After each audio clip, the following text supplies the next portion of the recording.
வணக்கம். என் பெயர் சரண்யா விஜயகுமார். இன்று நாம் காணவிருக்கும் குறள் எண் 988. பால், பொருட்பால், அதிகாரம் சான்றாண்மை. குறள்: இன்மை ஒருவர்க்கு இழிவன்று சால்பு என்னும் திண்மை உண்டாகப் பெறின். பொருள்: சான்றாண்மை எனப்படும் மன ஆற்றல் ஒருவனிடம் இருந்து விடுமானால் வறுமை அவனுக்கு இழிவு ஆகாது. விளக்கம்: சான்றோர் எனப்படும் நல்ல பண்புடையவர்கள் வறுமையில் வாடினாலும் சால்பு எனப்படும் நல்ல குணம் அவர்களிடம் இருந்தால் அந்த நிலை அவர்களுக்கு அவமானத்தை தராது.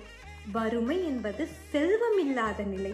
ஆனால் சால்பு என்பது உள்ளத்தில் உறுதியாக இருக்கும் குணநலன். மீண்டும் குறள்: இன்மை ஒருவருக்கு இழிவன்று சால்பு என்னும் திண்மை உண்டாக பெறும். நன்றி.